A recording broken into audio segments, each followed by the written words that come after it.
Let's talk about a fascinating idea today. What if getting everything you ever wanted, the power, the money, the success, what if it doesn't actually change you, but just reveals who you were all along? We're going to dig into this idea of true character and what's really going on under the surface. So let's get into it. So this is the core concept, right here. The thinking is that power and wealth act like a giant spotlight. They don't write a new script for you. They just light up the character that's already on stage. It's a pretty powerful lens to look at ourselves and the world through, isn't it? All right, so that leads us to our first section, actually revealing that character. How do we get to the truth of who we are, especially when we've got that nagging feeling that something's just off? I mean, have you ever felt this way? You get a new job, move to a new city, maybe even switch up your entire group of friends hoping for a fresh start, but that same old feeling of being stuck just follows you. It's a super common experience, and the reason for it is often not what we think. You know, we can shuffle all the external pieces of our lives around, kind of like rearranging furniture. But if the floorboards are rotten, the room's never going to feel right. That unhappiness that just won't go away, well, it's pointing to something deeper, something we're carrying with us. And that's our cue to look at our inner world. This is where the real transformation happens, because genuine change, it doesn't start out there, it starts in here. It's about tackling our own attitude and, yeah, our own arrogance head on. And this just hits the nail on the head. Lasting happiness isn't about changing the scenery around you, it's about changing the lens you're looking through. Your attitude is the one thing you can't leave behind no matter where you go. So what's the fix? Well, the wisdom here is surprisingly practical. It's a simple two-step process. First, you make that internal decision. I am going to change my attitude. But then there's an action. Go out and greet the poor and the humble. Now, why that specific action? Because it's a direct exercise in humility. It forces you to connect with and see the value in everyone, which helps to break down those walls of arrogance we all build. Okay, so once we start working on what's inside, it's only natural that it's going to affect our relationships on the outside. And that brings us to our social circle, understanding our friends and, yeah, even our enemies. Now, this one's a bit of a curveball, right? I mean, don't we all just want to be liked? This idea suggests, though, that if everybody is your friend, it might be a red flag. It could mean you're not really standing for anything concrete. You're just a chameleon, changing to fit in wherever you go.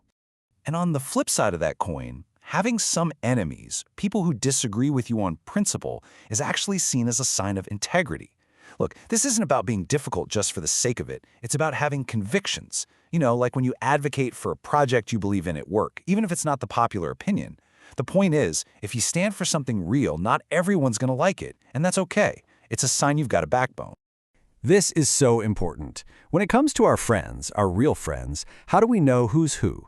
What's the ultimate test that separates a true, loyal friend from someone who's just around? And there it is, the dividing line. It's not about who celebrates your wins with you. It's about who can sit with you in a difficult truth.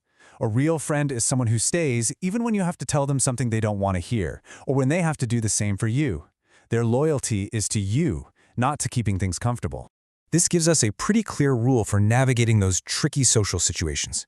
It's a really direct statement on what loyalty looks like in practice. By aligning yourself with your friend's opponent, you are, by definition, working against your friend. It kind of forces you to decide where your allegiance really is. Now, this isn't about being paranoid or mistrustful.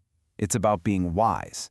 It's just a simple acknowledgement that, hey, people and relationships can change over time. It's a reminder to be prudent, to protect yourself, even within relationships that feel solid. All right, let's zoom out a bit now. We've talked about our inner world and our close relationships. Now let's look at the principles that guide us out in public, in the wider world. This is all about truth and integrity. This idea comes up again because it's so important. The real truth is rarely easy or popular. It often challenges things, which is why it almost always gets some pushback. So the big takeaway here is, if you're speaking what you think is a truth and absolutely everyone agrees with you instantly, you might want to take a closer look. So what is it? What's the ultimate measure of our character when we're out and about in the world? It's not about big flashy gestures. It really comes down to our everyday impact on the people we share space with. Wow. Okay, this is an incredibly direct, powerful statement. The argument here is that your public character is defined by the sense of safety or danger that you create for others.